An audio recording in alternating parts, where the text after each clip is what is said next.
자, 여러분들 안녕하세요. 이번 이야기는 시청자 동네꼬마님께서 이야기를 들려주실 겁니다. 동네꼬마님께서 오늘 해주실 이야기도 정말 숨막히게 들어야 될 것 같아요. 어떤 이야기일지는 같이 한번 들어보도록 하겠습니다. 안녕하십니까. 아유, 안녕하세요, 동꼬님. 제가 똥꼬 가는 데는 돌비님 영향이 제일 큽니다.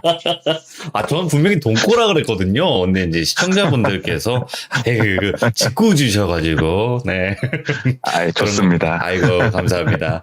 자, 동꼬님께서 또 오늘 이렇게 찾아와 주셨어요. 너무 감사드립니다. 늦은 밤인데도. 아닙니다. 제가 감사합니다. 아유, 너무 감사합니다.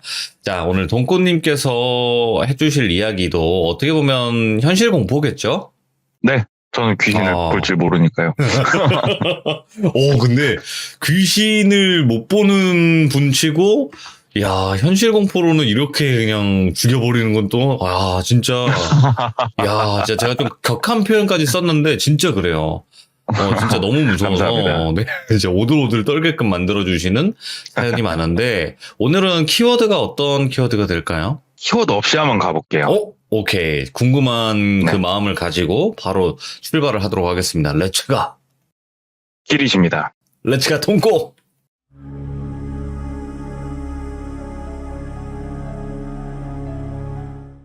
오늘 왜 제가 키워드를 말씀을 안 드리고 얘기를 하려고 하냐면, 어떻게 보면 시들모에서 많이 나왔던 주제이기도 하고 또 주변에서 많이 들어봤던 얘기일 수도 있어요. 그래서 한번 키워드는 말씀을 너무 김새니까 안 드리고 한번 해볼게요.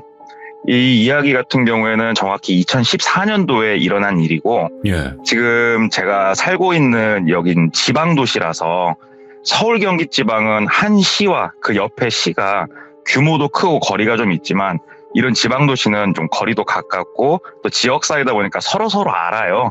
그래서 제가 지금 소속해 있는 시 바로 옆에 붙어있는 그 시에서 일어난 일인데 거기도 영업사원이니까 이 영업사원분이 일을 하고 있었어요. 당직이어가지고 매장에 앉아가지고 또 핸드폰 쳐다보고 있었겠죠. 근데 손님이 한 분 들어오셔서 일어나서 인사를 하는데 보통 당직을 쓰게 되면은 가족 단위로 오시는 분, 친구, 연인, 이렇게 남성 혼자분 오시는 경우는 참 많은데 여성 혼자 오시는 경우는 생각보다 굉장히 드물어요. 네. 저도 몇 번 없긴 한데 여성 혼자서 매장에 오신 거예요. 그러면 저도 마찬가지지만 여성분이 혼자 오셨을 때는 계약으로 성사될 가능성이 생각보다 굉장히 높아요.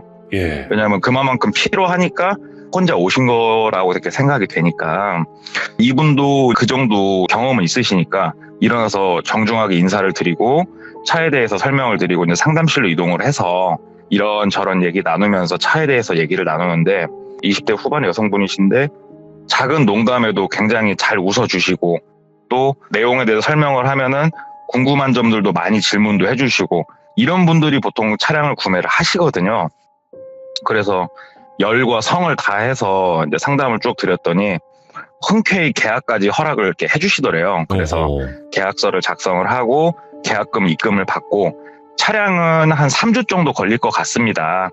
3주 정도 걸릴 것 같으니까 한 보름 후에 할부 진행할 거 그때 조에 들어가고 제가 그때 한번 더 연락을 드리겠습니다 하고 여성분을 보낸 거예요, 이분이. 근데 여성분이 가고 저희는 흔하게 있는 일이니까 이제 별 생각 없이 보름 정도가 흐르고 할부랑 현금 들어야 되는 부분에서 집행을 해야 되니까 전화를 드린 거예요.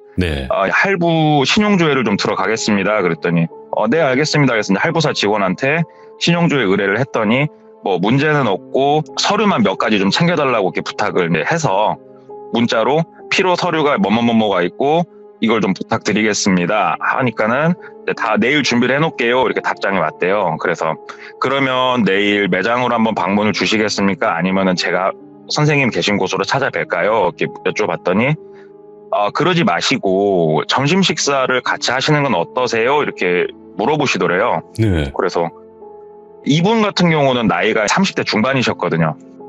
사실 내키지는 않아요. 고객하고 밥 먹는다는 게 상당히 어려운 자리이기 때문에 내키지는 않는데 고객이 먹자고 하니까 일단은 네, 알겠습니다. 그럼 몇 시에 어디로 찾아뵐까요? 해서 이제 몇 시에 어디로 만나자 해서 거기서 만난 거예요, 다음날. 그래서 서류를 받고 식사를 맛있게 하고 당연히 영업사원이 결제를 하려고 먼저 나가는데 그 여성분이 내가 먹자고 했는데 왜 결제를 하시냐고 놔두시라고 하면서 결제를 이렇게 하시더래요. 그래서 젊으신 분이 그래도 참 이렇게 챙겨주시고 감사하다 이렇게 생각을 하고 결제를 하고 차가 일주일 정도 있다가 도착을 한 거예요. 차가 도착을 해가지고 썬팅이랑 블랙박스랑 작업할 거 작업하고 만나서 차량을 드려야 되니까 차 설명도 드려야 되고 일정을 잡으려고 하는데 저녁 식사를 하면서 차량 내가 받는 게 어떻겠냐. 싫거든요. 솔직히. 특히 저녁 식사 이렇게 하면서 거절을 할까 했는데 그냥 차량 인도 날이니까 차량 인도 드리면 되니까 그렇게 하자 해서 예 알겠습니다. 그러면 어디로 갈까요? 해서 또 만나기로 해서 가는데 교외로 나가면은 좀 이렇게 멋들어지게 지어놓은 레스토랑들이 하나씩 있잖아요. 그런 레스토랑이더래요. 갔더니 주소지를. 메뉴판을 보니까 상당히 비싸더래요. 그래서 이거 내가 당했구나. 저번 날에 100만 한 끼 사주시더니 내가 제대로 빨리는구나. 빨래질을 당하는구나. 그렇게 해가지고 밥을 먹고 결제를 하려고 갔는데 이미 여성분이 미리 결제를 다 해놓으셨다는 거예요. 그 카운터에서. 그래서 와우 개념 있으신 분이다 하고 이제 차량을 드리고 하는데 여성분이 그래도 영업사원을 많이 챙겨주시고 이렇게 밥도 식사도 제공해주시고 너무 감사한 마음이 컸대요. 그래서 두 번, 세 번 더 인사드리고 갔는데 그 다음날도 또 전화가 오더래요. 근데 전화 내용이 조금 특이해지는 게 차를 뭐 쓰는데 뭐 이거 어떻게 작동해요 이런 류의 전화가 아니고 오늘은 뭐 계약이 좀 있으셨어요? 오늘은 뭐 식사는 맛있게 하셨어요? 이런 전화가 이렇게 오는 거예요. 그래갖고 이 고객이 참 심심하신 분인가 보다. 대수롭지 않게 생각을 하는데 이게 뭐 이틀에 한 번, 뭐 3일에 한 번 다시 뭐 다음날 또 바로 이렇게 전화가 오니까 이러면 솔직히 좀 거슬리거든요. 자기 시간도 뺏기고. 그래서 좀 이렇게 정중하게 말씀을 드렸대요. 선생님, 근데 혹시 제가 뭐 이렇게 좀 해드릴 일이 있나요? 그래서 이렇게 말씀을 주시는 거예요. 그랬더니 아니 그런 건 아닌데 뭐 좀 많이 불편하셨어요? 이렇게 묻더래요. 그래서 불편할 것까지는 없는데 그래도 전화를 이렇게 업무 외적으로 주시는 분은 흔치 않아서 혹시라도 제가 좀 미흡한 점이 있나 해서 이렇게 돌려서 말을 한 거예요. 그랬더니 그런 건 아니고 기분 나쁘셨다면 죄송해요. 퉁명스럽게 얘기를 하더래요. 그래서 기분 상하면은 또 안 되니까 그런 거 아니다고 또 달래놨더니 이틀 후쯤 전화가 한 통 왔대요. 차에 문제가 좀 생겼다. 내일 아침 일찍 내가 서비스 센터를 들어갈 건데 한번 와줄 수 있겠냐. 혼자 가려니까 좀 걱정스럽다. 그러면은 영업사원이 사후 관리를 해야 되니까 알겠다고 그러고 다음날 아침에 서비스 센터로 달려간 거예요. 달려가가지고 봤더니 차가 멀쩡해요. 고장난 게 없어요. 그래서 선생님 혼자 계실 때 그런 증상이 있으셨냐. 근데 이런 경우는 많으니까 증상이 나올 때 오셔야지 지금 상황에서는 우리가 알 수 있는 게 없다. 이렇게 설명을 쭉 드리고 가려고 하는데 시간이 점심시간인데 식사를 함께 하시죠. 그러면서 또 밥 먹자고 그러더래요. 그래서 오늘은 제가 또 선약이 있고 해서 식사는 좀 어려울 것 같다고 또 정중하게 거절을 했더니 그러면 제가 이렇게 매번 고맙고 신세지는 것 같아서 선물 하나 가져왔다고 하면서 앵무새 인형을 하나 이렇게 주시더래요. 그 사람 팔꿈치에서 손목 정도 길이 되는 앵무새를 하나 이렇게 주시면서 밑에 버튼 누르시고 돌비야 하면은 그 앵무새가 돌비야 하고 따라하는 그런 앵무새를 주시더래요. 그러면서 이거 그래도 제가 선물로 준 거니까 저녁에 거실에 이렇게 놔두고 인증샷 찍어서 보내주셔야 돼요. 버리면 안 돼요. 막 이렇게 얘기를 하시더래요. 그래서 뭐야, 좀 어린 친구고 하니까는 아이고 그래도 귀엽다 하면서 감사합니다 하고 받고 저녁에 카톡이 오더래요. 그 딜러님 혹시 앵무새 잘 놨냐고. 그래서 앵무새 차에서 빼와가지고 자기 이제 혼자 쓰리룸에 사는데 거실에다 놓고 사진을 찍어서 보내줬대요. 잘 놨고 앵무새가 말을 너무 잘 따라해서 재밌어요. 이렇게 얘기를 해서 보내주는데 그날 이후로도 막 영화도 보자고 울고 좀 이상한 거예요. 나를 꼬시려고 이러는 건가? 내가 지금 뭐 마음에 드는 건가? 이런 착각이 들 정도로 되게 강하게 푸시가 들어오는데 결정적인 거는 이 영업사원 분의 스타일하고 너무 동떨어져 있는 여성분이세요. 미의 기준이 사람마다 다른 거니까요. 근데 너무나 동떨어진 그렇다 보니까 이분도 그쪽으로는 0.1도 생각이 되는 건 없고 그래서 이거는 내가 선을 명확하게 그어야겠다라는 생각이 딱 든 거예요. 그래서 전화가 왔을 때 말씀을 드렸대요. 선생님, 제가 좀 사실은 불편합니다.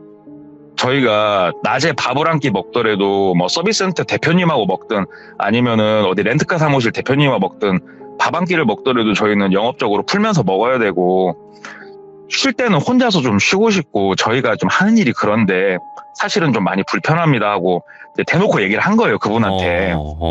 그랬더니 아니 어떻게 이제 오빠라고 그러더래요. 오빠는 어떻게 처음부터 끝까지 내가 이렇게까지 다가섰는데도 나를 이렇게 선을 긋고 이렇게 철벽같이 나한테 얘기를 할 수가 있냐 이렇게 얘기를 하니까 사실은 어안이 벙벙하잖아요. 이게 뭔 미친 예. 사람도 아니고.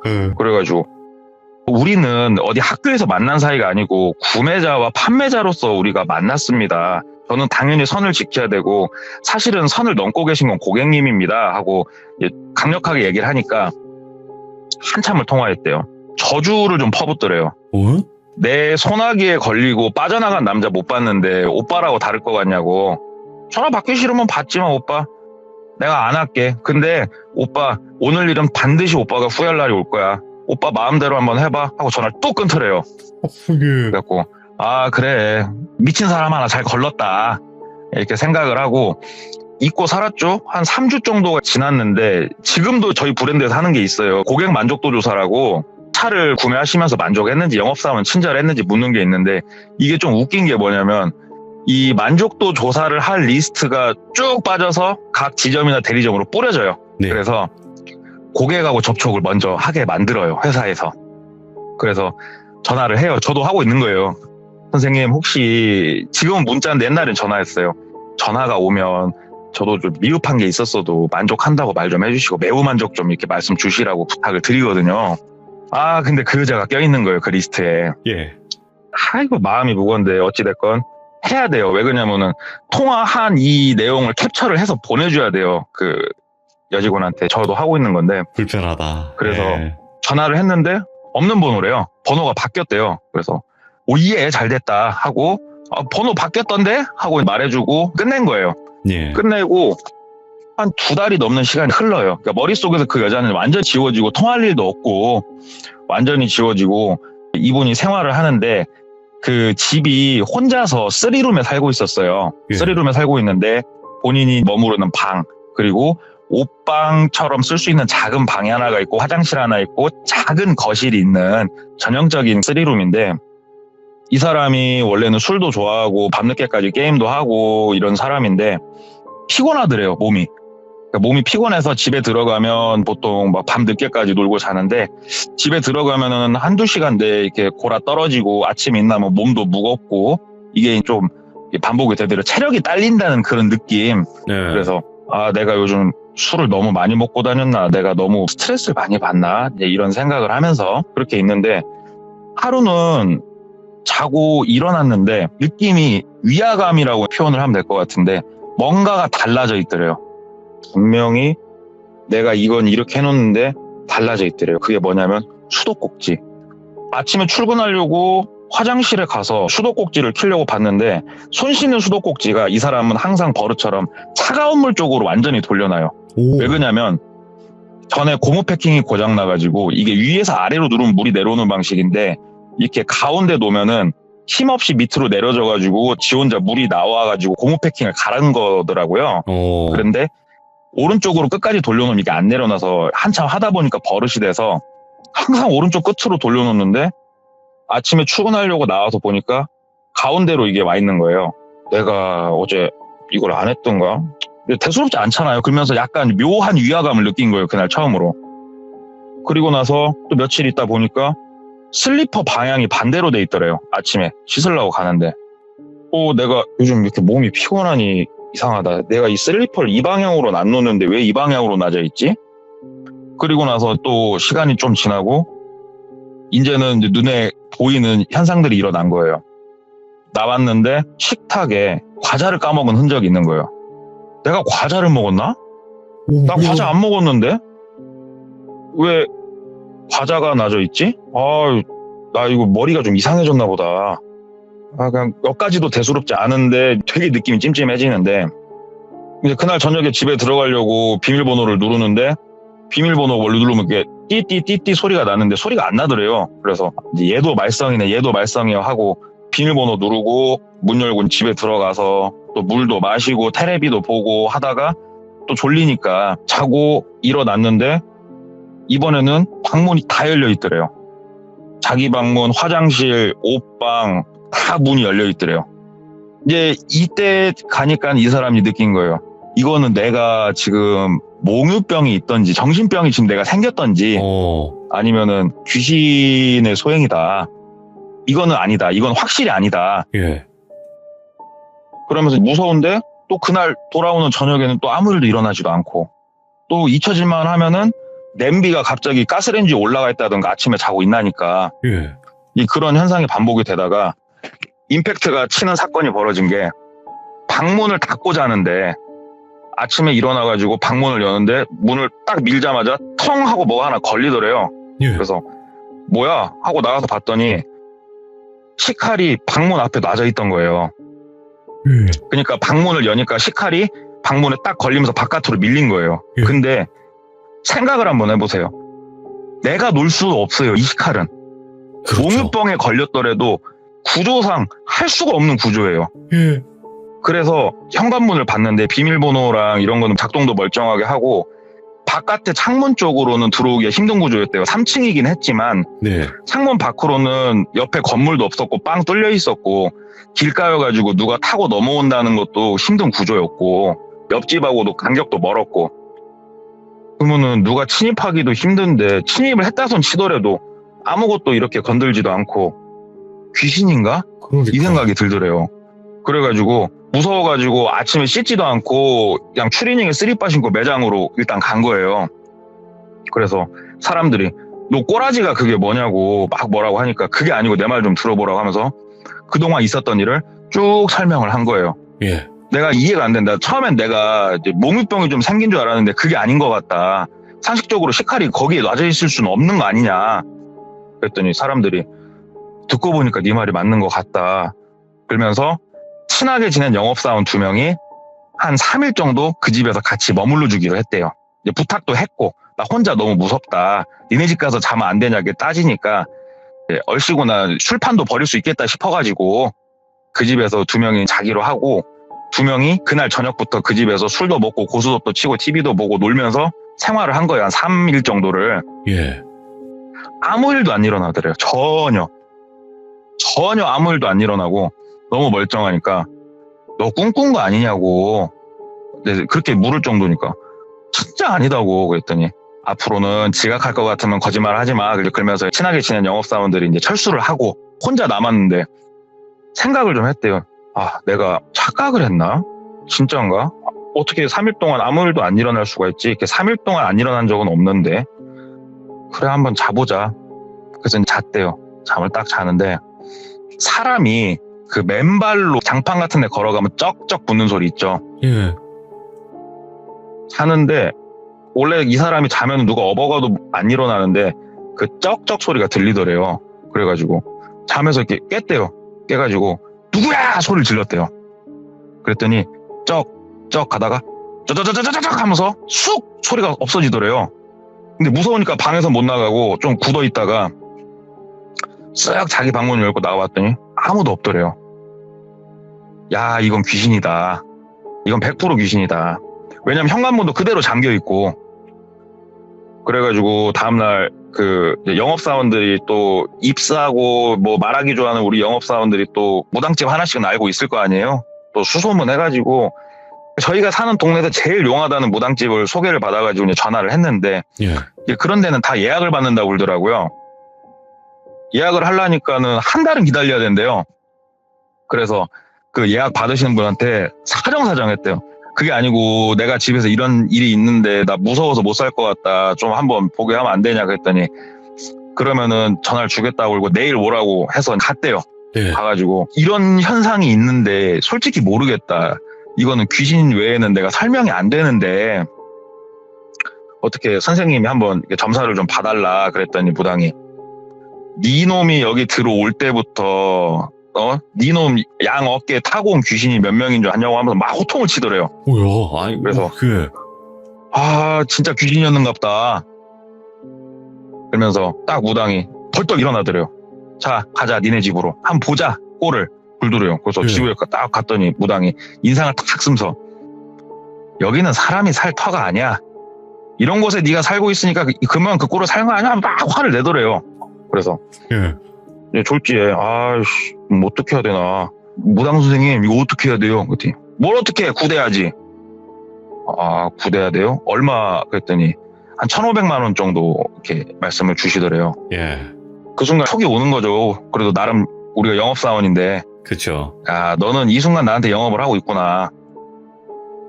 1,500이 없어요, 선생님.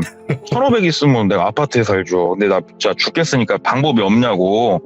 그랬더니 부적이라도 쓰라고 했대요. 예. 부적이 얼마냐고 했더니 300만 원을 말씀을 주시더래요. 그래서 진짜 300이 없는데 나 수중에 80만 원 딱 있는데 이걸 어떻게 안 되냐고. 그랬더니 80만 원은 이제 쇼부를 본 거예요, 무당하고. 많이 그래가지고 들어갔네. 부적을 써주면서 여기에다가 이렇게 안 보이게 붙여라. 그리고 이거는 잘 보이게 여기다 붙이고 어디다 붙일지까지 찍어 주시더래요. 예. 그래서 80만 원짜리 그 부적을 여기저기다 붙인 거예요. 여기저기다 딱 붙이고 그래도 사람이 심리적으로 좀 묘한 게 그걸 붙이니까 마음이 조금은 놓이더래요. 예. 그래서 딱 아침에 이제 자고 일어났는데 아무것도 안 바뀌어 있더래요. 그래서 와, 효과가 있나 보다. 근데 하나가 딱 바뀌어 있더래요. 부적이 다 찢어져 있더래요. 부적만 딱 다 찢어져 있더래요. 예. 야, 이거는 진짜 귀신인가 보다. 이거는 진짜 귀신인가 보다. 진짜 무서워가지고 또 빤스바람으로 나가가지고 이번엔 친한 친구한테 간 거예요. 가가지고 그동안 설명을 쭉 한 거예요. 여기까지 내가 일이 일어났는데 나 이제 무서워서 내 집 못 들어가겠다. 나 니네 집에서 좀 살다가 나 집 옮겨 쓰겄다 말을 하니까 이제 그 친구가 공대 출신이기도 했고 네. 얘기를 하더래요. 네 얘기를 들어보니까 냄비가 가스레인지에 올라가 있고 식칼이 네 방문 앞에 놔져 있는 거잖아. 부적이 찢어져 있던 거잖아. 잘 생각해봐. 외력이 있으려면 뭔가 힘이 작용을 해야 돼. 이거는 귀신 아니야. 사람이지. 사람 아니고서는 옮길 수는 없는 거야. 야, 만약에 귀신이 있다 치자. 귀신이 식칼을 옮길 수 있다 치자. 너 그럼 그 귀신하고 쇼부 잘 쳐. 넌 전 세계 최고의 마술사가 될 수 있어. 얘기를 하더래요. 예. 근데 듣고 보니까 그 말이 맞더래요. 아무리 귀신이어도 식칼을 옮기고 이거는 말이 안 되는 거니까. 예. 그리고 발자국 소리도 들었었고. 그래서 그 친구 집에서 너무 무서워가지고 2, 3일 정도 더 있다가 이 친구가 쭉 해주는 얘기를 2, 3일 들으니까 귀신에 대한 생각이 많이 사그라들더래요. 그래서 일단은 들어가서 못 버틸 것 같으면 그냥 방을 빼자. 이건 무서워서 안 되겠다. 그래서 집 들어가서 또 물 마시고 놀다가 자고 일어났는데 아무것도 안 바뀌어 있는 거예요, 집이. 그래서 내 친구 말이 맞았구나. 그렇게 이틀, 3일, 일주일이 넘었는데 딱 그 다음날 이제는 마음이 많이 편해지니까 아침에 딱 눈을 떴는데 믿지 못할 광경이 펼쳐져 있는 거예요. 후라이팬에는 계란이 익어 있고 방문은 다 열려 있고 TV는 틀어져 있고 누군가 계란 후라이까지 해놔준 거예요, 이거를. 예. 이거는 귀신은 아니다 생각이 들더래요. 근데 외부에서 침입한 흔적은 없다. 그러면 내가 한 건가? 머릿속이 이제 완전히 꼬이는 거예요, 이 사람이. 일은 일대로 못하고 있고 이미 그때는. 그러다가 머릿속에 딱 생각이 스쳐간 게 블랙박스를 하나 설치를 하자. 그래서 집에다가 놓는 그 카메라 그런 거 있잖아요. 근데 14년도에는 지금처럼 흔하게 그런 시스템이 없었나 봐요. 그래서 견적을 냈더니 견적이 너무 비싸게 나오니까 자기가 거래하는 썬팅샵에 가가지고 그 밤에 제일 잘 보이는 블랙박스가 뭐냐고 물어봐가지고 이거라고 하니까 그러면 혹시 이거 공기계 굴러다니는 거 하나 없냐고 그랬더니 예. 그거 비싼 건데 굴러다니는 게 어딨냐고 멱살 잡고 흔들어가지고 하나를 빌려온 거예요. 블랙박스를. 그리고 블랙박스는 12V로 작동을 하니까 220V를 12V로 바꿔주는 그 선이 있거든요. 예. 그 끝에 시거잭으로 나와 있고 여기까지 다 해가지고 갖고 와서 그 거실에 TV 다이 뒤에다가 선 꽂고 시가잭에다가 그 만들어준 블랙박스 선 꽂을 수 있게끔 해서 꽂고 블랙박스를 셋톱박스 위에다가 되게 자연스럽게 올려놓은 거예요. 그냥 이야. 살짝 예. 올려두고 자기 네. 방 쪽이랑 다 보이게끔 올려두고 오늘 밤 자고 일어나면 답이 나오겠지 라는 드디어. 생각을 가지고 올려두고 잤는데 왜 사람이 그러잖아요. 이렇게 기다려지는 게 있으면 자다가 깨지잖아요, 사람이.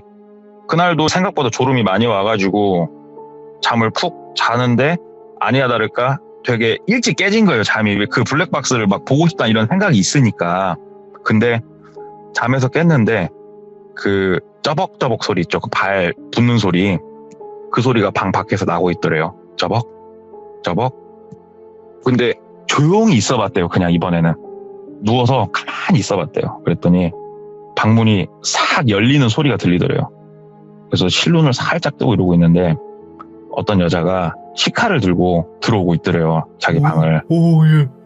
근데 저도 이렇게 생각을 했어요. 내가 그 상황이면은 벌떡 일어나가지고 제압을 해야 되는 게 맞는 거 아닌가. 근데 이 이야기를 제가 당사자한테 들은 건 아니에요. 왜 그러냐면 그분은 지금 이 일을 안 하고 있고 그 당시에 일했던 저희 회사 사람들은 모르는 사람이었어요, 이 이야기를. 얘기를 들어보니까 사람이 몸이 굳어서 못 움직였다고 이렇게 얘기를 들었어요. 예. 그러니까 누워 있으니까 움직이면 찔릴 것 같은 그 느낌. 그렇지. 자기 배 위쪽에다가 칼로 이렇게 배를 가르는 신용만 이렇게 하고 그 다음에 얼굴 쪽에다가도 여기 칼만 이렇게 대보고 이러는데 제가 그것까지 들으니까 못 움직이는 게 왜 못 움직이는지 알겠더라고요. 한참을 그러더니 다시 시카를 부엌에다 넣고 조용히 문을 열고 나가더래요. 현관문을 열고. 근데 이 사람이 이해가 안 되는 게 이 사람이 이런 노이로제를 겪다 보니까 현관 비밀번호를 하루에 한 번씩 바꿨거든요, 이 사람이.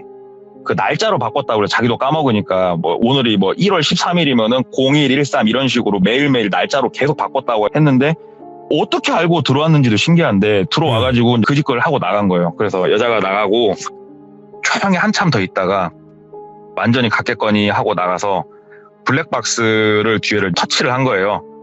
딱 누르니까 그 블랙박스가 밤에 이렇게 놨을 때는 모션 감지 기능이 있거든요. 모션 감지 녹화가 10건 이상이 감지되었습니다. 멘트가 나오는 거예요. 그래서 네. SD카드를 빼가지고 컴퓨터에서 영상들을 봤더니 현관문이 되게 자연스럽게 쓱 열리면서 여자가 자기 집처럼 싹 들어와가지고 여기저기 헤집고 다니고 칼을 꺼내서 자기 방에 들어와서 그 행위를 하고 나가 있는 게 고스란히 블랙박스에 찍혀 있는 거예요. 와, 증거다, 이거. 예. 옳았구나. 너 걸렸다. 그래서 그 길로 바로 경찰에 신고를 한 거예요.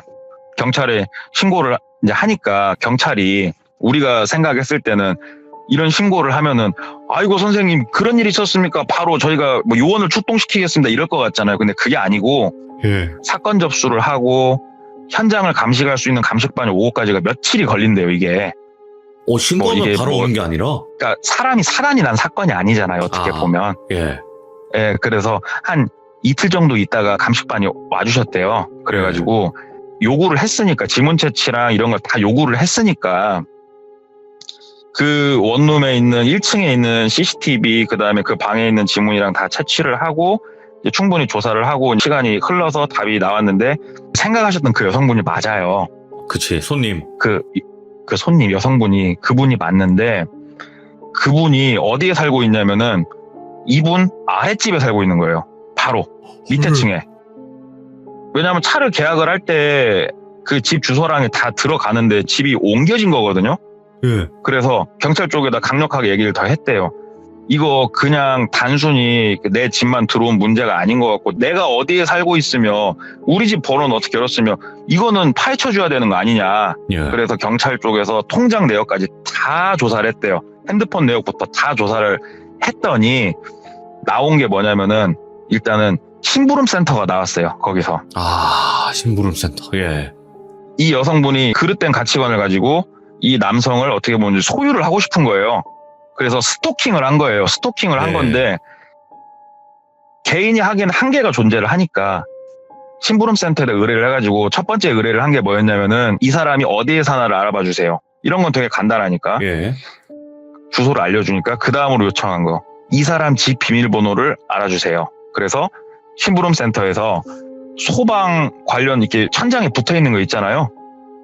몰래카메라를 장착을 해가지고 비밀번호를 파악을 했다고 그러더라고요. 그래서 예. 이 여자가 그 다음에 요구한 거, 이 남자 집에 달려있는 비밀번호 키하고 똑같이 생긴 비밀번호 키를 하나 구해줘서 장착을 좀 해주세요. 예. 그리고 소리는 안 나게. 왜 그랬나 했냐면, 우리가 도어락을 설치를 하게 되면 비밀번호도 누르지만 마스터키 있죠? 그 자석처럼 생긴. 그러면 남자가 비밀번호 바꿔도 여자는 늘 열 수가 있는 거예요. 그러네. 그래서. 갑자기 비밀번호 키가 소리가 안 났다고 그러더라고요. 그래서. 예.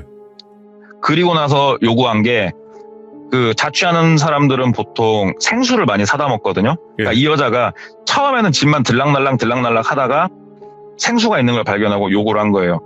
저 생수에다 티 안 나게 수면제를 조금씩 섞어주면 안 되겠냐고 거기까지 요구를 한 거예요. 예. 그래서 거기는 생수랑 똑같이 생긴 생수를 구해서 심부름센터에서 작업을 해가지고 생수를 바꿔치기까지 해줬다고 그러더라고요. 와. 근데 이 얘기를 들으면서 소름이 돋았던 건 뭐냐면 14년도, 13년도, 15년도 그 사이에 심부름센터가 엄청나게 기승을 부렸던 시기예요, 그때가. 예. 그래서 단속도 엄청나게 했었고 진짜 말도 안 되는 사주도 많이 했었고 그게 기승을 부리던 시기인데, 그러니까는 이 사람이 괜히 졸리고 몸이 힘이 없던 거예요. 근데 이 여자는 혹시라도 이 사람이 뭐 소리를 듣고 깰 수도 있으니까 수면제를 거기다 넣어달라고 부탁을 했던 거고, 그런데도 풀리지 않았던 미스테리가 뭐냐면 친구들이 왔을 때는 어떻게 알았을까, 이런 것들이 안 풀렸는데, 여기서도 되게 소름이 돋는 얘기가 뭐냐면은 예. 이 여자 집을 이제 수색을 했을 거 아니에요. 경찰 쪽에서도 수색을 했는데 박스 안에 인형이 8개가 들어가 있는 큰 박스가 발견이 된 건데, 네. 그 8개 인형이 뭐냐면 앵무새 인형이에요. 그 사람한테 선물을 했던 앵무새 인형. 예. 앵무새는 3마리 남아있고 그 박스가 넣을 수 있는 공간이 있는데 나머지 5개 공간은 비어있더래요. 근데 그 앵무새가 뭐냐면은 그 안에 쉽게 표현을 하자고 그러면 핸드폰이 하나 들어가 있는 거예요. 앵무새 안에. 아, 소리, 뭐, 화면 다 되겠구나. 화면은 안 되고 소리. 아, 소리만. 그래서 이 여자가 자기 집에서 코 고는 소리가 들리면 올라가는 거예요.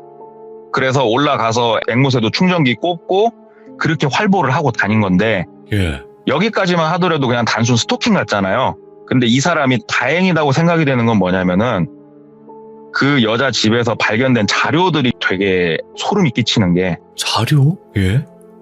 사람을 미라로 만드는 법. 이런 자료들이 그 집에서 엄청나게 쏟아져 나오는 거예요. 헐.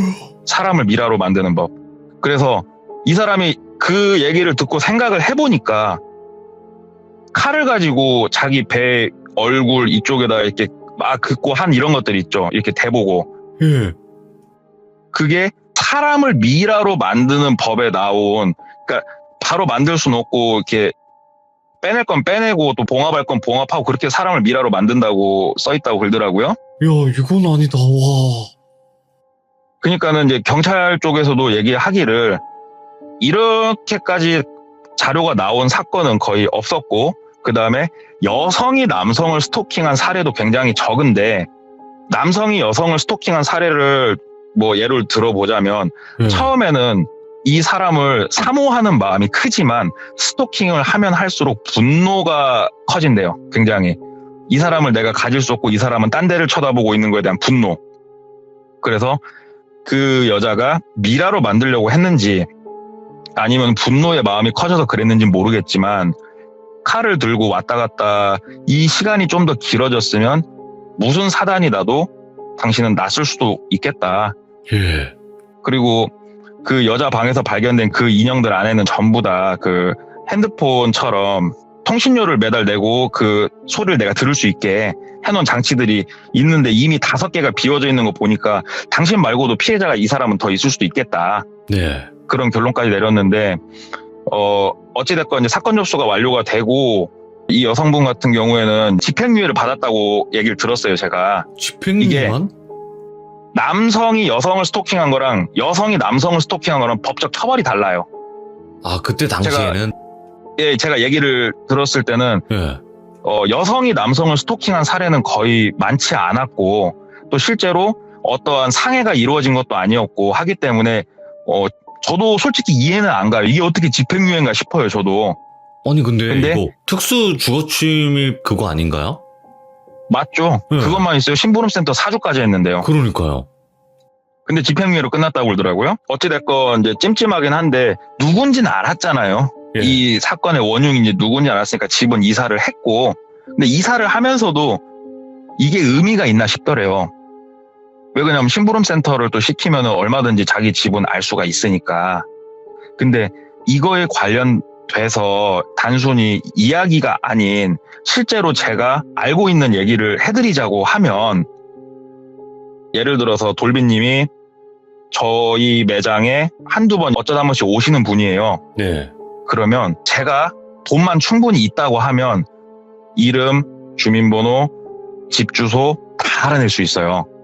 이거는 아마 우리 귀종님들 중에서도 잘 아시는 분들이 많을 거라고 생각을 해요. 이거는 해본 정말- 분들 있을 거라 생각해요. 저도 지금 10,000명이 넘으니까. 큰 돈 안 들여도 돼요. 그 정도는 큰 돈 안 들여도 돼요. 근데 오, 이 당사자가 유명인일수록 액수는 커지겠지만 예. 충분히 이거는 할 수 있는 일이거든요. 너무 네. 쉽게 그것도. 그래서 이사를 하긴 했지만 이게 의미가 있을까 하면서 또 당직 쓰고 일상으로 돌아왔는데, 마지막 남은 임팩트가 그거더라고요. 당직을 쓰고 있는데 예. 누군가 나를 쳐다보고 있으면 이렇게 느껴지는 그런 거 있잖아요.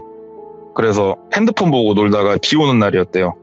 이렇게 창밖을 봤더니 우산을 쓴 여성분이 길 건너서 이쪽을 쳐다보고 계시는데, 그 체형이며 뭐며 그 여자더래요. 예. 딱 고개를 들고 마스크랑 이런 걸 다 쓰고 있어서 얼굴 모르고 눈만 딱 볼 수 있는데, 눈이 딱 마주치니까 그 여자가 아무 말 없이 싹 돌아서서 갈 길 가더라는 거예요. 근데 예. 이 사람은 분명히 느꼈대요. 저거 그 여자라고. 그래서 그 이후로는 이 사람이 퇴사도 했고, 이 이후의 얘기는 몰라요. 이 이후의 얘기는 모르는데, 이분이 이 일을 겪었을 당시에 이제 저희 지역에 있는 저희 브랜드 쪽에서는 공지가 내려올 정도의 사건이었다고 그러더라고요. 와, 전체 공지로. 예.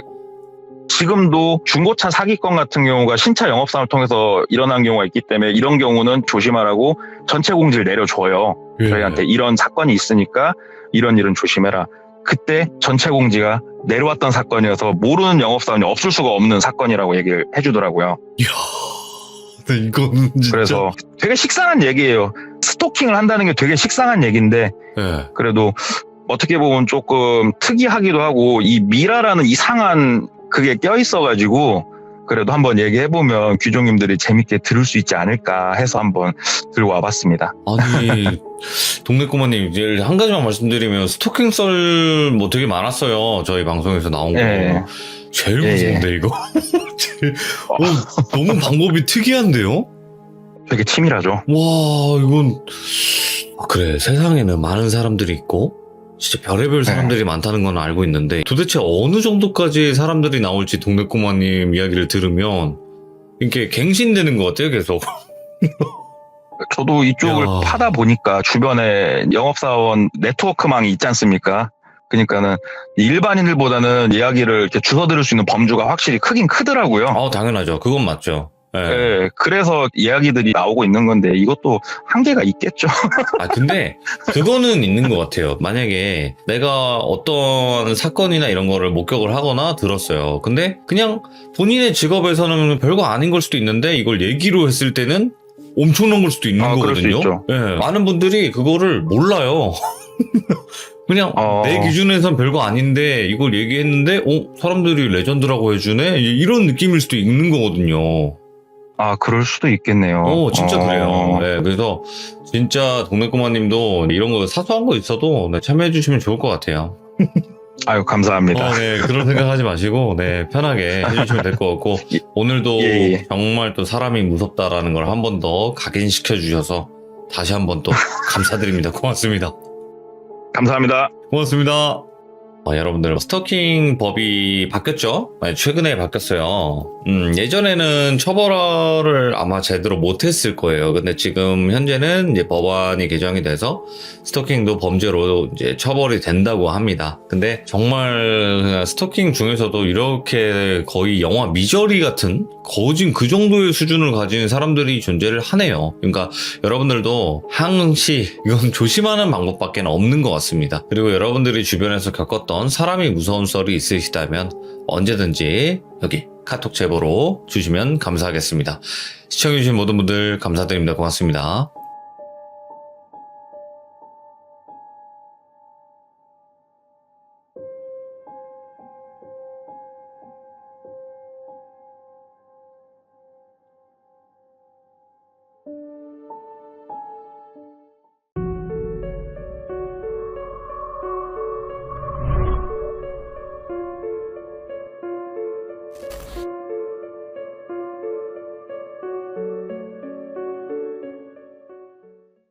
자, 이번 이야기는 시청자 동네꼬마님께서 시들무에 찾아와 주셨습니다. 동네꼬마님께서 오늘 해주실 이야기는 어떤 이야기일지 같이 한번 만나보도록 할게요. 안녕하십니까. 안녕하십니까. 잘 지내셨습니까? 네, 오늘 동네꼬마님께서 아주 바쁘신 와중에도 이렇게 찾아와 주셔서 너무너무 감사드립니다. 이거 매기는 거죠? 아니에요. 진짜예요. 왜냐면 아니, 안 바빠요. 저는 알잖아요. 개인 스케줄이 어떤지. 근데 진짜 극악의 스케줄을 뚫고 시들무를 해주시는 거예요. 아니에요. 그냥 아침에는 절에 가서 돌비님에 대한 사랑을 기원하고요.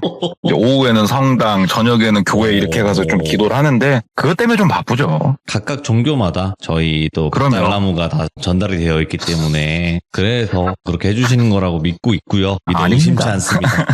아무튼 오늘 동네꼬마님께서 이렇게 찾아와 주셨는데 오늘 해주실 이야기 주제를 이야기하지 않고 가는 게 나을 것 같죠? 보니까 예, 받들어 모시겠습니다. 바로 출발을 해보도록 하겠습니다. 렛츠고! 길이십니다. 동네꼬마예요.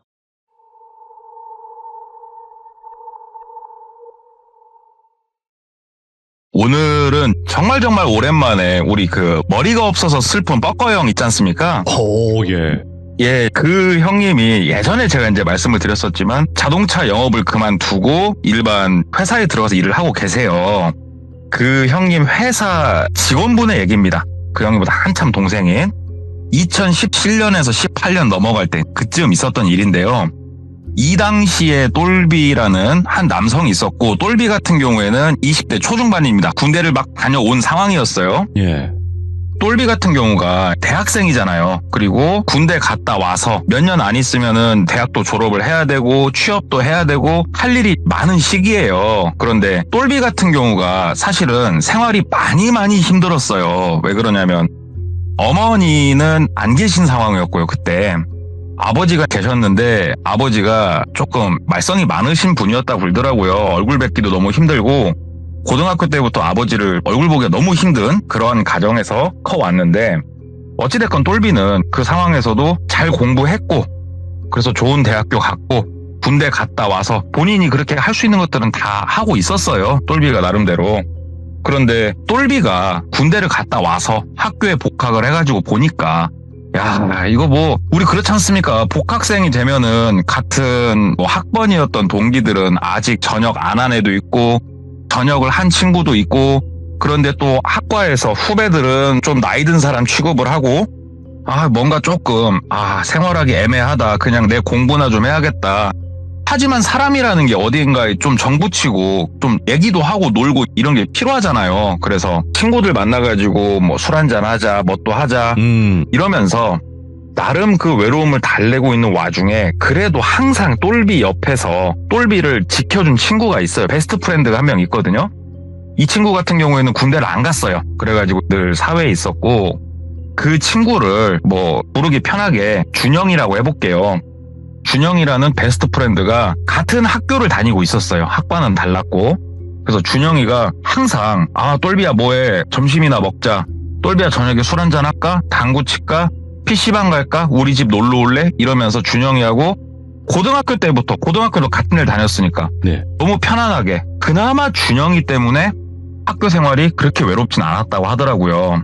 그런데 준영이가 이렇게 친하다 보니까 준영이 부모님하고도 친하잖아요. 어려서부터 많이 가가지고. 그래서 준영이 부모님이 상당히 많은 금전적 도움도 주셨었고, 그 다음에 정도 많이 주시고, 정말 감사하게 그렇게 해가지고 똘비가 제가 말씀드린 그 시기까지 쭉 삐뚤어지지 않고 성장할 수가 있었는데, 어찌됐건 이렇게 학교를 다니면서 우리가 사회에 나가기 전에 군대 갔다 와서 공부만큼이나 한 가지 간절한 게 있었대요, 똘비가.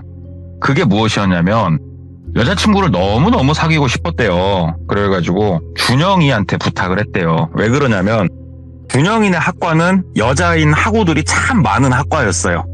똘비 학과는 공대였습니다. 공대는 뭐 봄에도 꽃이 안 핀다고 하는 전설이 있는 그런 학과니까 준영이한테, 야 준영아, 나 진짜 여자친구 한번 사귀고 싶은데 여자 좀 소개 좀 해주라. 니네 학과 이쁜 애들 많지 않냐? 얘기를 하니까 준영이가, 아 그래? 내가 그러면은 한번 좀 알아볼게 하면서 준영이가 뭐 조금 알아보고 다니더래요. 그런데 여기서 참고로 똘비에 대해서 말씀을 드리자면 생각보다 상당히 잘생겼습니다. 제가 바라본 돌비님의 한 1000분의 1 정도는 생겼어요. 그러니까 일반인 치고는 정말 잘생긴 거죠. 동백구마 형님 닮았다고 들었던 것 같은데. 아 그거는 완전 천상계고요. 그거는. 예. 그래가지고 이렇게 잘생겼는데도 불구하고 희한하게 그 여자친구는 잘 안 생기더래요. 물론 여자한테 몇 번 뒤인 적도 있었고, 근데 준영이가 내가 그냥 무심코 던졌는데 야 똘비야 하면서 전화가 오더래요. 이번 주 목요일 날 시간을 좀 내줘라. 그래서 뭐냐 그랬더니 소개팅 내가 잡았다. 아 진짜? 너랑 어떻게 하는 사이인데? 그랬더니 자기도 좀 이렇게 묻고 다니다 보니까 한 달이 건너서 자기도 소개를 받았다고 얘기를 이렇게 하더래요. 그래서 야 참 멀리도 알아본다. 그래 한번 소개 좀 받아보자 해가지고 목요일 날 저녁 식사 자리로 소개팅을 했대요. 옷도 그냥 쫙 빼가지고 막 팬티부터 양말까지 빳빳하게 다려가지고 진짜 멋지게 하고 나갔대요. 딱 나가가지고 인사하고 보니까 오 여성분이 생각보다 너무너무 이뻤대요. 마음에 쏙 들었대요. 그냥 보자마자. 와 되게 이쁘시다. 그래가지고 안녕하세요 몇 살이세요? 그랬더니 본인보다 2살 어렸대요. 그래가지고 아 진짜 너무 이쁘십니다 하면서 화기애애하게 식사 자리를 끝내고 그 자리에 준영이하고 그 여자를 소개해준 한 달이 건너게 해준 여성분도 나오셨는데 이 둘은 식사 자리가 끝나고 빠지고 똘비하고 그 여성분하고 둘이서 술도 한잔하고 놀고 분위기가 정말 좋았대요. 그리고 마음도 잘 맞았고 그래서 진짜 이러긴 힘든 건데 만난 첫날 사귀기로 했답니다. 그래가지고 그날부터 1일이 된 거예요 둘이. 예.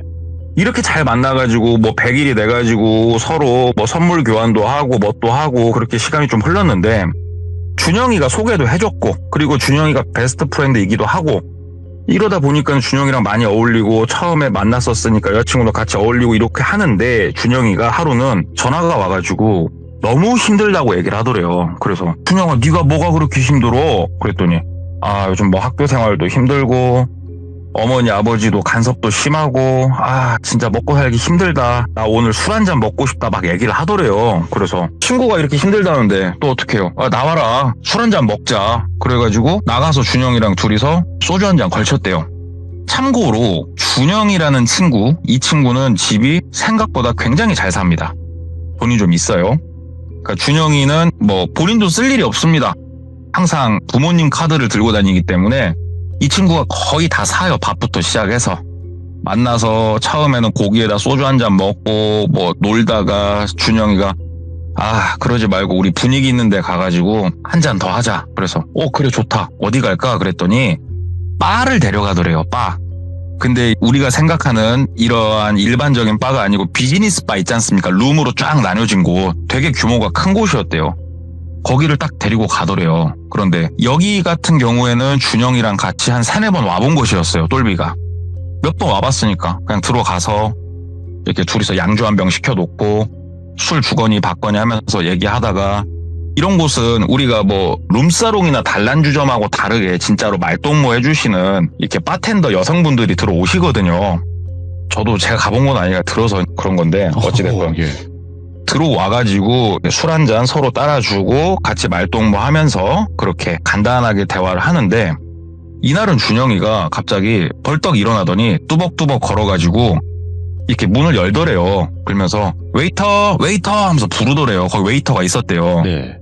웨이터가 막 오더래요. 그러니까 준영이가 뭐 말도 없이 웨이터 이 포켓 주머니 있잖아요. 가슴팍에. 거기에 이제 이렇게 명함이 좀 있었대요. 예. 마치 나이트클럽처럼 명함을 한 장 싹 빼더래요. 그러더니 지 혓바닥으로 명함을 싹 닦더래요. 그리고 본인이 지금 머물러 있는 방 창문 그 문 유리에다가 딱 붙이더래요. 그러니까 웨이터가 고개를 꿈벅하고 가더랍니다. 그리고 준영이가 다시 문을 닫더래요. 그래서 똘비가 야 준영아 너 지금 뭐하냐? 그랬더니 아 오늘은 내가 기분이 더럽다고 했잖아. 오늘은 제대로 한번 질펀하게 놀자 그러더래요. 그래서 무슨 소리야 임마. 그랬더니 준영이가 딱 다시 본인 자리 소파에 딱 앉더니 아유 좋다 하면서 옆에 앉으신 바텐더 여성분 어깨동무를 이렇게 하더래요. 뭔가 터치를 하더래요. 근데 되게 조금 노골적으로 하더래요. 터치를. 야 너 임마 여기서 왜 그래? 그랬더니 준영이가 앞에다가 명함 붙였잖아. 야, 너 저게 뭔 뜻인지 몰라? 그러더래요. 그래서 나 모르지 마. 저게 뭔 뜻인데? 그랬더니 이 방은 아무나 들어오지 말라고 명함 붙여놓은 거 아니야. 야, 너는 나랑 이렇게 다녔으면 하긴 내가 뭐 한 번도 그런 걸 보여준 적은 없네. 그러면서 애가 조금 그 자리에서 되게 잘 놀더래요. 쉽게 말씀드리면. 근데 분위기라는 게 조금 무르익어서 똘비도 좀 꽁냥꽁냥 놀고 있었대요. 그러면 안 됐지만 여자친구도 있으니까. 여러분들이 생각하는 막 이상하게 논 건 아니었어요. 이렇게 꽁냥꽁냥 놀고 있는데 갑자기 문이 벌컥 열리더래요. 그리고 이제 놀다 말고 쳐다보니까 엄매 여자친구가 그 자리에 서 있더래요. 똘비 눈동자가 막 흔들리는 거예요. 자기야 여기 뭐 어쩐 일이야? 그러니까는 여자친구가 이렇게 보더니 썩을 놈의 새 뭐 나쁜 놈의 새 막 욕을 퍼붓더니 돌아서서 나가더래요. 그러니까 똘비가 황급하게 나가가지고 잡았대요. 아니야 네가 생각하는 그런 게 아니야 하면서 잡으니까 여자친구가 그럼 내 눈깔은 뭐 혜태 호구냐고 내가 본 건 뭐냐. 그러니까 막 똘비가 그 우리 드라마에 한 장면 있잖아요. 아니다고 그러니까 여자친구가 너 같은 쓰레기 새끼는 내가 끝이다고 하면서 탁 손 뿌리치고 가버리더래요. 이거 어떡해요. 뭐 쫓아가자니 이미 택시 타고 갔고 다시 올라왔대요. 그래서 야 준영아 이게 뭔 일이냐. 어떻게 알고 온 거냐 여기를. 그러니까 준영이가 나도 모르겠어. 나도 몰라. 뭐 나한텐 연락 온 거 없고 너 미행했나 보지. 나도 모르겠다. 오늘은 야 나 몰라. 너까지 신경 못 쓰겠어. 나 놀란다고 막 놀더래요. 이 자식이 너무 밉더래요. 그래가지고 야 준영아 일단은 내가 상황이 좀 이러니까 미안해. 나 먼저 나갈게 하고 막 나갔대요. 그래가지고 전화를 막 하는데 여자친구가 안 받죠. 그래서 진짜 늦은 시간까지 전화하고 길거리를 배회하다가 똘비 같은 경우에는 혼자 살고 있었거든요. 원룸에서. 집으로 들어온 거예요. 와가지고 진짜 나 그렇게 이상한 짓은 안 했지만 충분히 오해할 만한 행동인데 이걸 어떻게 하면 좋나 하는데 삑삑삑삑 하고 소리가 들리더래요. 그래가지고 누구지? 하고 봤더니 삐리릭 하면서 문 열리고 여자친구가 들어오더랍니다. 자기야 진짜 왜 전화를 안 받아. 그러니까는 아무 말 없이 그냥 들어오더래요. 그래가지고 얘기 좀 하자. 준영이가 하면서 이제 막 얘기를 하는데 여자친구가 우리 그거 있잖아요. 사람이 눈은 뜨고 있는데 눈동자를 안 움직이고 한 곳만 계속 응시하고 가만히 있는 거 정말 무섭더래요. 자기야 진짜로 오해하지 마. 아니 충분히 오해할 만한 행동인 것도 내가 알아. 그런데 그게 아니야. 내가 앞으로는 절대 그런데 근처도 안 갈게. 미안해 막 그러는데 갑자기 옆에 핸드백에서 뭘 푸석푸석 거리더니 싹 하고 뭘 빼더래요. 보니까는 우리 과일 깎을 때 쓰는 작은 과도 있죠. 진짜 작은 사이즈. 그걸 딱 빼더래요. 똘비가 이거 뭐야 왜 그래? 그러니까는 갑자기 그거를 본인 팔 쪽에다 갖다 대더래요. 여자친구가. 그러면서 나 그냥 죽어버릴란다고. 나 이렇게는 못 살겠다고 성질 나가지고. 그러니까 똘비가 막 말렸대요. 그러지 말라고. 이게 무슨 짓이냐고. 그러니까 여자친구가 그지? 나만 죽으면 아쉽지? 그러더래요. 그러면서 애가 눈이 그냥 희번덕해지더니 막 달라들대요. 똘비한테. 똘비가 진짜 순간적으로 너무 황당했고 너무 무서웠대요. 유부남들은 아실 겁니다. 여자라는 생명체가 힘이 생각보다 굉장히 셉니다. 예. 유부남들은 다 아실 거예요, 진짜. 막 달라드는데 그것도 양쪽 팔목을 잡았으니까. 손에 얘가 칼은 쥐고 있고. 와, 막 진짜 무섭더래요. 그래가지고 뭐 어떡해요. 이 상황을 끝내야 되니까 온 힘을 다해서 팔목을 비틀었대요. 그러니까 칼이 바닥에 떨어지고 여자친구가 철퍼덕 주저앉아갖고 막 울더래요. 그래서 똘비가 무릎을 꿇고 좀 안아주면서 아유 진짜 내가 미안하다고, 네가 그렇게까지 실망한지 몰랐다, 진짜 미안하다, 내가 정말 나쁜 놈이다 하면서 막 안아주니까 여자친구도 같이 포옹을 하더래요. 그래가지고 막 또닥이면서 속으로 생각했대요. 야, 얘랑은 더 이상 못 만나겠다. 내가 잘못한 건 맞는데 이렇게 칼까지 들고 올 정도면 얘 정상은 아니다. 막 또닥이는데 여자친구가 고개를 싹 옆으로 돌리더래요. 가만히 아는 상태에서 얘가 뭐하지? 그랬는데 우리 뭐 유명한 일화 있지 않습니까? 타이슨이 경기를 하다가 귀를 물었지 않습니까? 여자친구가 고개를 싹 돌리더니 이빨로 귀를 물더래요. 귀가 정말 아프답니다. 귀가 딱 물려가지고 너무 아파가지고 본인도 모르게 팔꿈치로 빵 밀면서 밀쳤대요. 그 여자친구가 퍽 나가 떨어지고 귀에선 피가 철철철철 나더랍니다. 다행히 뭐 이렇게 막 살점이 떨어져 나가고 그런 건 없었대요. 미쳤어! 하고 막 소리를 지르니까 여자친구가 죽어! 그러면서 막 달라들더래요, 맨손으로. 그래갖고 막 우당탕탕 싸움을 하니까는 누가 경찰에 신고를 했나봐요. 그래가지고 막 경찰분들 오시고 해서 어찌됐건 그게 마무리가 됐어요. 이게 이제 뭐 연인 간의 싸움이고, 그리고 여자친구는 이제 쳐다도 안 보는 거죠. 그리고 이제 얘기를 했어요. 야, 나 이거 어떻게 하면 좋냐, 친구야. 그러니까는 야, 뭐 어때서 그래? 그냥 뭐 여자가 세상에 한둘도 아니고 막 얘기를 하더래요. 그래. 그러면은 그냥 여자는 됐고 나 취업 준비나 좀 할란다. 막 얘기를 하니까는 그래. 친구야, 내 제일 친한 친구야, 잘 생각했다. 그러면서 엄청 본인을 막 용기를 북돋아 주더래요. 그래가지고 그래, 내가 여자는 뭔 여자냐 진짜. 와, 어떻게 만나는 여자마다 그냥 이 모양 이 꼴이냐. 그러니까는 친구가 야, 여자는 나중에 네가 좋은 직장 잡고 살다 보면은 다 짝을 만나게 돼 있는 거야. 여자친구에 그렇게 연연을 해. 그러면서 너 그러지 말고 너 마음도 싱숭생숭하니 좀 글지. 그래가지고 그치. 그러니까는 나랑 같이 여행이나 갔다 오자. 글더려 친구가. 여행? 그래, 안 그래도 참 그랬는데 어디로 갈까? 그러니까는 있어보자. 너 곧 있으면 방학이지? 글더래요. 그래서 그렇지. 그러니까는 그래, 나도 이제 방학이니까 어차피 너 기말고사 끝나는 날짜랑 맞추면 되니까 내가 알아서 준비할게. 글더래요. 그래가지고 그래 알았어 하고 시간이 좀 흘렀어요. 그리고 기말고사 보는 마지막 주가 이제 돼가지고 야, 친구야, 뭐 여행은 어떻게 어디로 가려고? 그러니까는 A4 용지를 쓱 내밀더래요. 예. 그래가지고 A4 용지를 싹 보니까 방콕 가는 거더래요. 방콕? 해외로 가자고? 그러니까 너 여권 있잖아. 나랑 같이 일본도 나갔다고 했었잖아.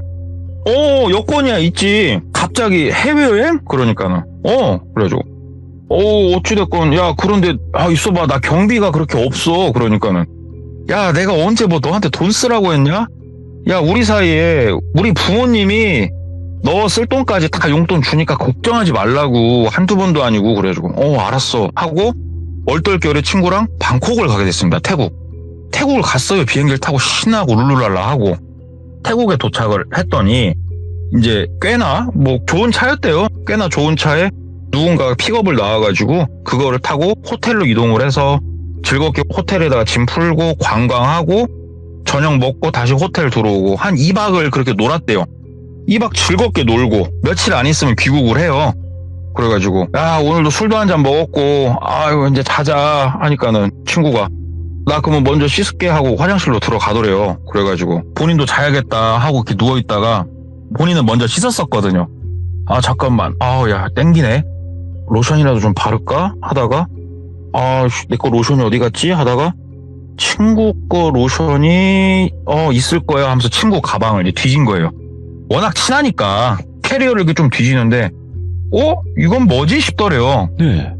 캐리어에서 되게 특이한 게 나오더래요. 치마, 스타킹, 머리띠, 이게 이 자식 캐리어에 들어있더래요. 뭐야? 그래가지고 뭐야? 하면서 야! 불렀대요. 그러니까는 샤워하다가 왜? 그러니까는 야, 니 거 캐리어 이건 뭐냐? 그러니까는 그러더래요. 그래서 야, 치마 이거 뭐야 이거? 그러니까는 야, 여기서 여자 꼬시면 선물 하나 줘야 될 거 아니냐? 그러더래요. 그래갖고 여자를 꼬셔? 아씨 몰라 아무튼 뭐 알았다 하고 넣었어요. 그러면서 아니 여자를 꼬실 거면은 뭐 여기 클럽을 가든지 아니면 번화가 술집을 가든지 그래야 되는데 지금까지 일정에 그런 게 일절 없었거든요. 특이한 새끼 하고 누워가지고 쿨쿨 자는데 갑자기 친구가 깨우더래요.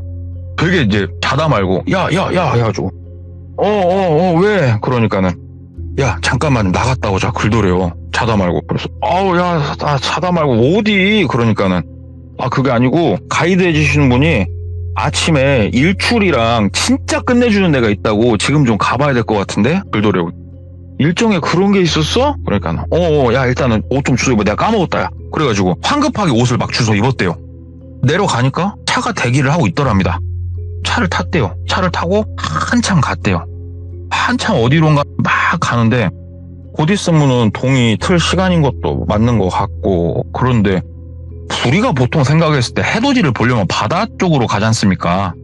그런데 아무리 둘러봐도 바다 쪽은 아닌 것 같고 어디 도심 어디를 뺑뺑뺑뺑 돌면서 막 어딜 가더래요. 그래가지고 야 어디 가는 거야? 물어보니까 아야 좀 자 그러더래요. 그래서 뭘 자기는 새끼야. 그러니까는 좀 눈 붙이고 있어. 좀 있으면 진짜 경치 끝내준 데 있다고 하니까 계속 굴더래요 이 자식이. 근데 이놈이 표정이랑 이런 게 되게 신나 보이더래요. 그래가지고 너 뭐 좋은 일 있냐? 그러니까는 야 해외여행 왔으니까 좋지 뭐 안 잘라면 말아라? 그러더래요. 그래서 그냥 잠도 좀 깨고 가만히 있었대요. 그러니까는 어떤 큰 건물 앞으로 차가 들어가고 쓰더랍니다.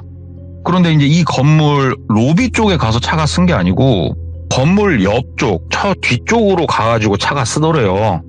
야 여긴 뭐야? 그러니까는 내려봐. 그래서 내렸대요. 그냥 얼떨결에 내렸더니 한 남성분 한 6명 정도가 나오시더래요. 쭉 나오더니 인사를 하더래요. 그래가지고 뭔가 두리번 이러고 있었대요. 그러면서 태국어로 막 뭔 얘기를 하더래요. 야 친구야 너 이 말 알아들어? 아니 뭐 알아들을 이유가 있나 우리가? 그러더래요. 그래가지고 여기가 어딘데 인마? 그러니까는 있어 봐 빙구야 그러더래요. 그래가지고 야이씨 뭔데? 그러고 있으니까는 갑자기 얘네 중에 한 명이 오더니 영어로 이쪽으로 따라오라고 얘기를 하더래요. 그 친구가 앞장서서 걷더랍니다. 그래서 따라서 걸었대요. 건물 안으로 들어갔대요. 어디로 향하는지 몰랐대요. 건물이 꽤나 컸고 마주친 사람은 없었대요. 복도를 걷고 막 해가지고 어느 방 하나에 딱 넣더랍니다. 근데 아무리 봐도 병원 침대였대요.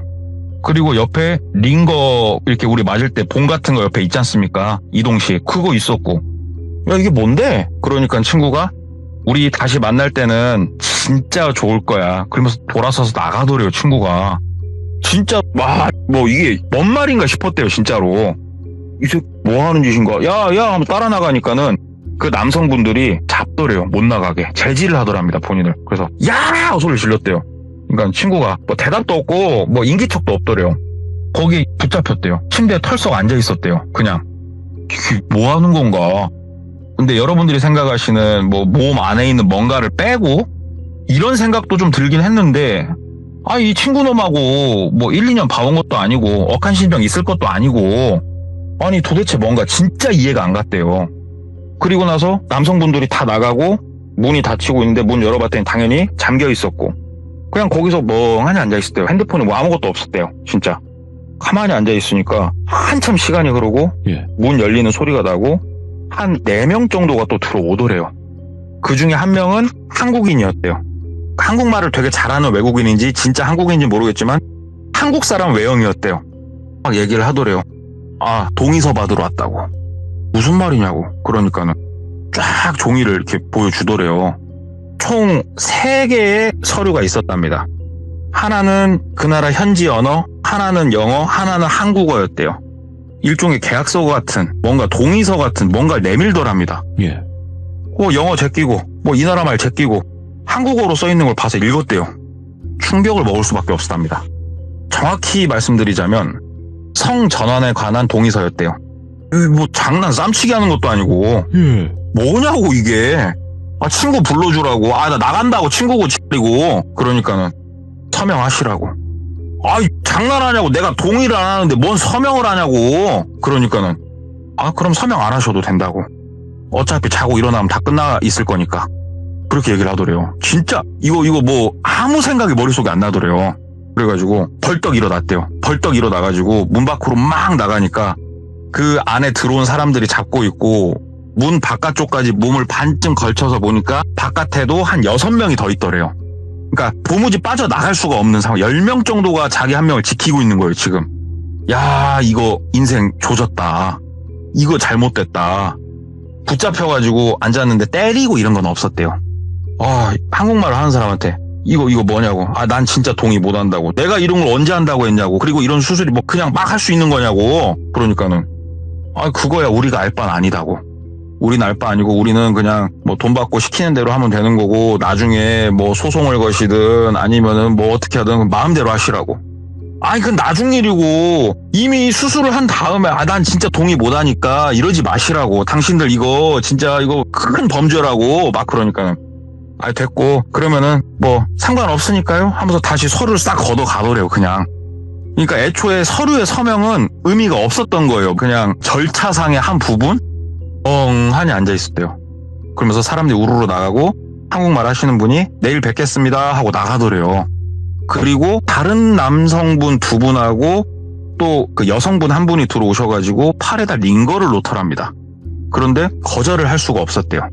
왜냐면은 우리 영화 같은 거 많이 보면은 그런 거 있지 않습니까? 사람 막 이렇게 코 가려가지고 기절시키는 거.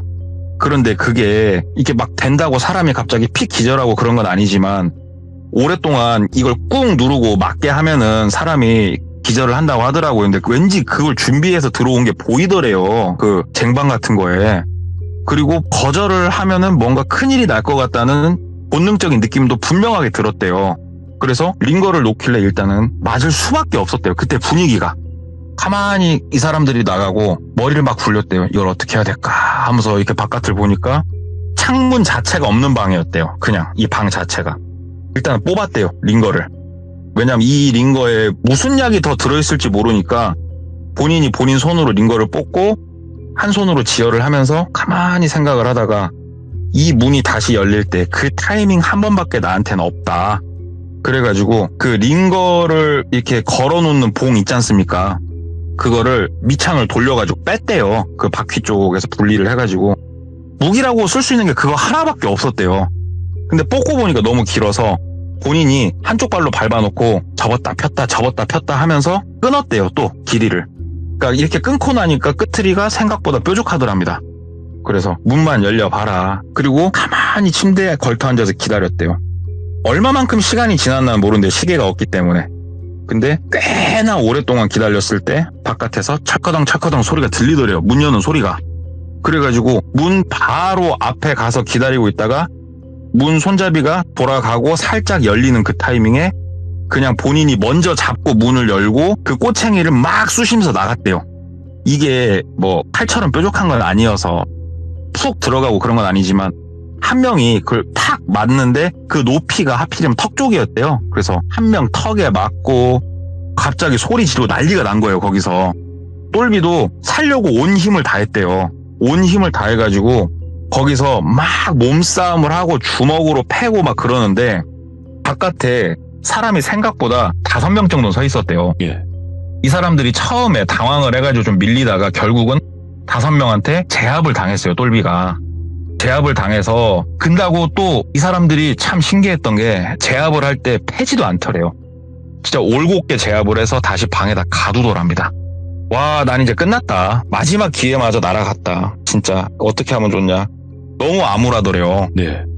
이러고 침대에 걸터 앉아서 이렇게 고개를 숙이고 보고 있으니까 아래에 있는 곧 있으면 떨어져 나갈 동생 있지 않습니까? 밑에. 와, 진짜 현실이 아닌 것 같더래요. 내가 뭐 때문에 지금 이렇게 됐냐. 진짜 이 친구놈이 도대체 나한테 왜 이러는 것일까. 미치겠다. 이러고 있는데 와장창창 소리가 복도 쪽에서 들리더랍니다. 그래가지고 벌떡 일어나서 문고리를 막 잡고 막 문 두들겼대요. 사람 살려 하면서 막 두들겼대요. 그러니까는 막 와장창창 소리 나고 막 고함 소리가 들리는데 되게 낯익은 언어로 고함을 지르고 있더래요. 뭔 새끼들아 하면서 막 소리가 들리더래요. 그래가지고 저기요 사람 살려요 하면서 막 문을 두들겼대요. 그러니까는 이 앞에까지 와가지고 막 문을 뭘로 쾅쾅 치더래요. 그러니까 문 손잡이가 떨어져 나갔대요. 바깥에서 이 문 손잡이를 부신 것 같더래요. 그리고 문이 열렸는데 그냥 어떤 아저씨들이더래요. 살려주시라고. 그러니까는 너 똘비냐고 이름을 딱 묻더래요. 그래서 네. 똘비 맞다고. 그러니까 따라 나오라고. 빨리 나오라고. 따라서 나갔대요. 그러니까 그분들 차를 타고 귀국까지 이분들이 같이 동행을 해줬대요. 한국으로 귀국하는 것까지. 근데 귀국하는 동안 이분들한테 막 여러 가지 것들을 물었지만 이분들이 딱히 뭔가 대답은 안 해주셨대요. 그리고 한국에 공항에 도착해가지고 그 입국장 바깥으로 나오니까 아버지가 기다리고 서 계시더래요. 아빠 보는데 막 내가 그렇게 미워했던 아빠지만 오늘만큼은 아빠를 보니까 눈물이 막 줄줄줄 나더래요, 진짜. 아빠 하면서 막 달려가니까 아빠가 아이고, 야, 고생했다. 그러더래요. 그러면서 그 이제 공항에 있는 커피숍 있지 않습니까? 거기 가가지고 아버지랑 막 얘기를 하는데 아버지한테 친구가 몇 번 접촉을 했던 거예요. 그러면서 아버지 오박자금, 그 다음에 아버지 사채빚 이런 거 정말 급할 때 친구가 돈을 좀 드린 거예요. 아버지한테 계속. 그러니까 아버지는 고맙다. 진짜 내 아들한테 이런 친구가 있어서 너무 고맙다. 그러니까 아들이 제가 나중에 부탁 하나 드리면 꼭 들어주셔야 된다고. 네네. 꼭 들어주셔야 된다고. 그렇게 받은 돈이 액수가 생각보다 좀 컸대요. 근데 근래에 그 녀석이 찾아와가지고는 돈을 좀 주면서 얘기를 하더래요. 아버님, 제가 똘비하고 평생 최고의 친구로 지내고 싶다고. 전 똘비라는 이 친구를 너무 사랑한다고. 그러니까는 아버지 입장에서는 그냥 고마운 거죠. 이렇게 유복하고 번듯하고 잘 사는 친구가 캣뿔도 아무것도 없는 내 아들을 진짜 친구로 생각해주고 사랑한다고 하고 좋아한다고 하니까. 그리고 아버지도 알아요. 이 친구네 집에서 대학교 갔을 때 등록금도 계속 내주고 있고 예. 원룸도 잡아줬고 용돈도 주고 있고 다 알아요. 아버지도. 너무 고마웠을 뿐이에요. 그냥 고맙다. 그러니까는 친구가 그랬대요. 아버님, 똘비하고 저하고 평생 최고의 친구 베스트 프렌드가 되는 거에 동의해 주시냐고. 그럼 동의하지. 내가 자네 같은 친구가 있어서 든든하다고 진짜. 그러면서 돈을 아버지가 받으셨던 거예요. 그런데 아버지가 뭔가 느낌이 좀 쎄하더래요. 그래가지고 아버지도 바보가 아닌 이상 조금 이 친구의 부모님이 어떤 존재인지는 알고 있었거든요. 조금 뭐라고 해야 될까. 정상적인 방법으로 부를 축적한 집은 아니었대요. 그 친구 집이. 그래가지고 뭔가 느낌이 쎄해가지고 이렇게 좀 수소문을 했대요. 아버지가. 그쪽 집에 혹시 무슨 동향이 있나. 왜냐면은 쉽게 말해서 어둠의 세계죠. 약간 갈 때까지 간 사람들은 많이 알만한 그쪽에 최고봉에 서 있는 집안이었다고 하는데 그 얘기를 듣게 된 거예요. 아버지가. 저 집 아들이 되게 좋아하는 놈이 있는데 그게 남자더라. 그런데 남자하고 살 수는 없는 거 아니냐. 그래서 여자를 만들어서 오려고 한다. 이걸 아버지가 알게 됐대요.